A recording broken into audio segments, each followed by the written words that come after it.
Christmas திருநாளை முன்னிட்டு சென்னை சாந்தோம் தேவாலயத்தில் நள்ளிரவு பிரார்த்தனை நடைபெற்றது. சென்னை மயிலை பேராயர் ஜார்ஜ் அந்தோணிசாமி பிரார்த்தனையை தொடங்கி வைத்து உரையாற்றினார். கிறிஸ்து பிறப்பை குறிக்கும் வகையில் நள்ளிரவு 12 மணிக்கு குழந்தை இயேசுவை கையில் ஏந்தி மேடையில் அமைக்கப்பட்டிருந்த குடிலில் கொண்டு வைக்கும் நிகழ்ச்சி நடைபெற்றது. பின்னர் இயேசுவின் பிறந்த நாளை கொண்டாடும் விதமாக 3 அடி உயர கேக் வெட்டப்பட்டது. பின்னர் செய்தியாளர்களிடம் பேசிய மயிலை பேராயர் அந்தோணிசாமி, அனைத்து மதத்தினரும் ஒற்றுமையுடன் வாழும் வகையில் கிறிஸ்துமஸ் தினத்தன்று உறுதியேற்போம் என்று தெரிவித்தார். நாம் அனைவரும் ஒரே இறைவனின் பிள்ளைகள் என்பதை மறந்து விடுகின்றோம். இறைவன் நமக்காக பிறந்திருப்பது எல்லா மக்களுக்காகவும்.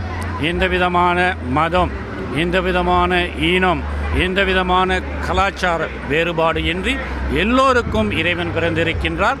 எனவே சகோதரத்துவம் நிறைந்தவர்களாக வாழ்ந்து இறை மகிழ்ச்சியில் பிறருக்கு உதவியாக இருப்போம். புதிய யுகத்தை படைக்க வேண்டும் என்பது என்னுடைய வாழ்த்துக்கள். சாந்தோம் பேராலயத்தில் நடைபெற்ற பிரார்த்தனையில் கிறிஸ்துவர்களை தவிர பிற மதத்தைச் சேர்ந்தவர்களும் திரளாக கலந்து கொண்டனர். இந்த நன்னாளில் குடும்பத்தினருடன் ஆலயத்திற்கு வந்தது மகிழ்ச்சி தருவதாக அவர்கள் தெரிவித்தனர். இந்த நைட் மாஸ் எங்களுக்கு வருஷத்தில் ஒரு தடவை ரொம்ப சந்தோஷமாக இருக்கும். ஜீசஸோட பர்த்தை நாங்கள் ரொம்ப அழகாக செலிப்ரேட் பண்ணுறோம். எங்களோட ஃபேமிலி எல்லாம் ஒன்றா சேர்ந்து இதை ஒவ்வொரு வருஷமும் நாங்கள் செலிப்ரேட் பண்ணுறது ரொம்ப ஹாப்பியாக இருக்குது. Happy merry Christmas. கிறிஸ்மஸ் அதுக்கு முன்னாடி நாள் நாங்கள் நைட் மாஸ் எப்போவுமே சர்ச்சில் கொண்டாடுவோம். நாங்கள் இப்போ சாந்தோம் சர்ச்சில் இருக்கோம். நாளைக்கு கிறிஸ்மஸ். நாளைக்கு நாங்கள் கிறிஸ்மஸ்ன்றதால ஃப்ரெண்ட்ஸ் அண்ட் ஃபேமிலியோடு நாங்கள் எப்போவுமே எல்லா கிறிஸ்மஸும் என்ஜாய் பண்ணுவோம்.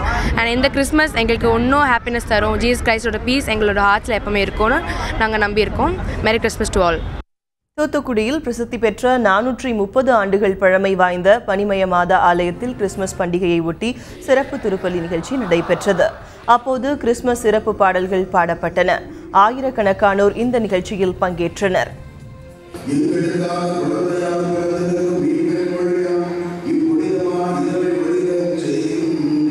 கிறிஸ்துமஸ் பண்டிகையை ஒட்டி வாகனங்கள் மூலம் குடில்கள், உலக அதிசயங்கள், இயற்கை காட்சிகள் என விதவிதமான அலங்கார காட்சிகள் எடுத்துச் செல்லப்பட்டன. கேரல் ரேலி என்று அழைக்கப்படும் இந்த பேரணி தூத்துக்குடி நகரின் முக்கிய வீதிகளில் வலம் வந்தது. சாலையின் இருபுறங்களிலும் நின்றபடி மக்கள் வேடிக்கை பார்த்தனர்.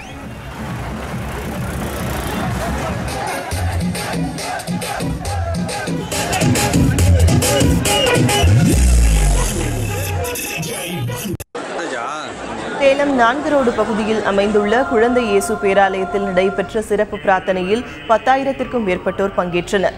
குழந்தை இயேசுவின் உருவ பொம்மைகளில் ஏந்தி சென்று சிலர் வழிபாடு நடத்தினர்.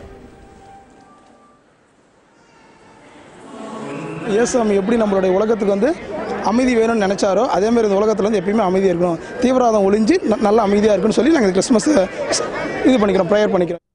கிறிஸ்துமஸ் பண்டிகையை ஒட்டி ஆளுநர் ரோசையா வாழ்த்து தெரிவித்துள்ளார். திமுக தலைவர் கருணாநிதி, மதிமுக பொதுச் செயலாளர் வைகோ, பாமக நிறுவனர் டாக்டர் ராமதாஸ், தமிழ்நாடு காங்கிரஸ் தலைவர் EVKS இளங்கோவன் உள்ளிட்ட பல்வேறு அரசியல் கட்சி தலைவர்கள் கிறிஸ்துமஸ் வாழ்த்தை தெரிவித்துக் கொண்டுள்ளனர்.